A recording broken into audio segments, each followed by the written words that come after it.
ಎಲ್ರಿಗೂ ನಮಸ್ಕಾರ. Welcome back to my YouTube channel. ಇವತ್ತು ನಾನು ನಿಮಗೆ ಮನೆಯಲ್ಲೇ ಈಸಿಯಾಗಿ ಟೇಸ್ಟಿಯಾಗಿ ಹೇಗೆ ಚಿಕನ್ ಸಾಂಬಾರು ಮಾಡೋದು ಅಂತೇಳಿ ತಿಳಿಸ್ಕೊಡ್ತಾ ಇದ್ದೀನಿ. ಯಾರೆಲ್ಲ ನನ್ನ ಚಾನಲ್ನ ಇನ್ನೂ ಸಬ್ಸ್ಕ್ರೈಬ್ ಮಾಡ್ಕೊಂಡಿಲ್ಲ ಸಬ್ಸ್ಕ್ರೈಬ್ ಮಾಡ್ಕೊಳ್ಳಿ ಅಂತ ಹೇಳ್ತಾ ಇವತ್ತಿನ ವೀಡಿಯೋನ ಸ್ಟಾರ್ಟ್ ಮಾಡೋಣ. ಮೊದಲಿಗೆ ನಾನಿಲ್ಲೊಂದು ಮಿಕ್ಸರ್ ಜಾರ್ನಲ್ಲಿ ಶುಂಠಿ, ಬೆಳ್ಳುಳ್ಳಿ, ಟೊಮ್ಯಾಟೊ, ಈರುಳ್ಳಿ ಮತ್ತು ತುರಿದಿಟ್ಕೊಂಡಿರುವಂಥ ಕಾಯಿ ತುರಿನ ಆ್ಯಡ್ ಮಾಡ್ಕೊಳ್ತಾ ಇದ್ದೀನಿ.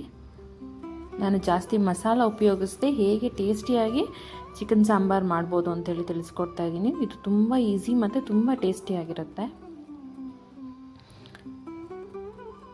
ಸೊ ನಾನಿಲ್ಲಿ ಕಾಯಿನೂ ಕೂಡ ಆ್ಯಡ್ ಮಾಡ್ಕೊಂಡಿದ್ದೀನಿ. ನಂತರ ನಾನಿಲ್ಲಿ ಸ್ವಲ್ಪ ಸೋಂಪನ್ನ ಹಾಕ್ಕೊಳ್ತಾ ಇದ್ದೀನಿ.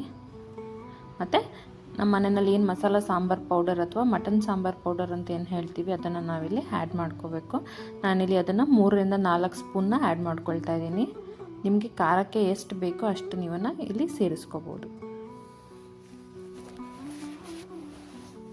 ಮತ್ತು ಸ್ವಲ್ಪ ಧನಿಯಾ ಪುಡಿ, ಇದಿಷ್ಟನ್ನು ಹಾಕ್ಕೊಂಡು ಚೆನ್ನಾಗಿ ನುಣ್ಣಗೆ ರುಬ್ಕೊಳ್ಬೇಕು. ನಾವು ನೋಡಿ ಈ ರೀತಿ ರುಬ್ಕೊಳ್ಬೇಕು. ನಂತರ ಒಂದು ಪ್ಯಾನ್ನ ಇಟ್ಕೊಂಡು ಅದಕ್ಕೆ ನಾನಿಲ್ಲಿ ಸ್ವಲ್ಪ ಎಣ್ಣೆನ ಸೇರಿಸ್ಕೊಳ್ತಾ ಇದ್ದೀನಿ. ಮತ್ತು ಚಿಕನ್ ಇಲ್ಲಿ 3/4 kg ಚಿಕನ್ ಇದೆ.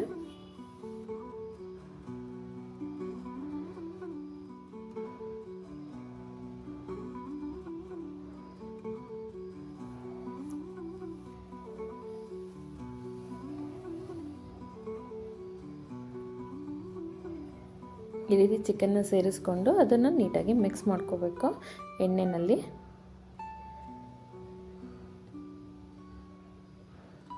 ನಂತರ ಅದು ಹಸಿ ವಾಸನೆ ಹೋಗೋವರೆಗೂ ಹುರ್ಕೊಂಡ ನಂತರ ರುಚಿಗೆ ತಕ್ಕಷ್ಟು ಉಪ್ಪು,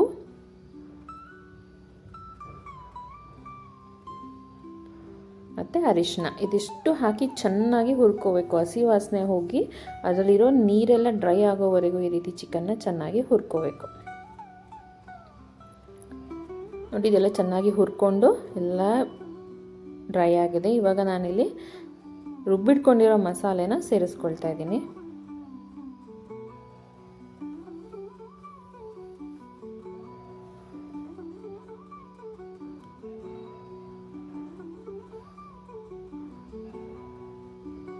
ನಂತರ ಇದನ್ನು ಕೂಡ ಮಿಕ್ಸ್ ಮಾಡಿ ಇದು ಕೂಡ ಎಣ್ಣೆ ನೀಟಾಗಿ ಬಿಟ್ಕೊಂಡು ಬರಬೇಕು ಸೈಡಲ್ಲೆಲ್ಲ. ಆ ರೀತಿ ಇದನ್ನು ನಾವು ಫ್ರೈ ಮಾಡ್ಕೋಬೇಕು.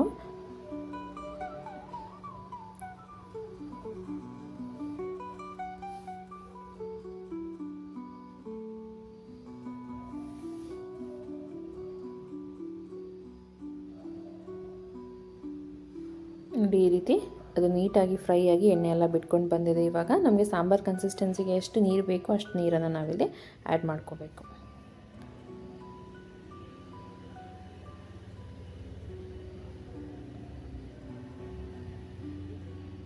ನೀಟಾಗಿ ಮಿಕ್ಸ್ ಮಾಡ್ಕೊಂಡು ಅದನ್ನು ಕುದಿಯೋದಕ್ಕೆ ಬಿಡಬೇಕು ನಾವು.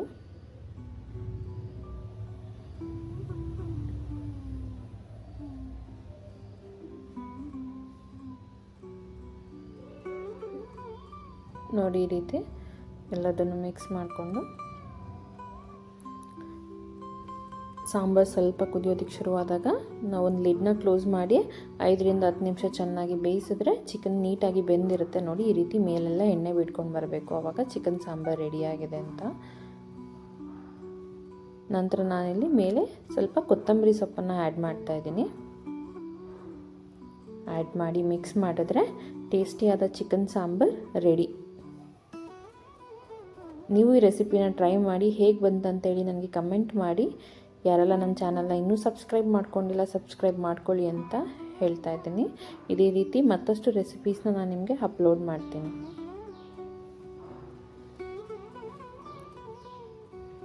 ನೋಡಿ ಚಿಕನ್ ಸಾಂಬಾರು ರೆಡಿ.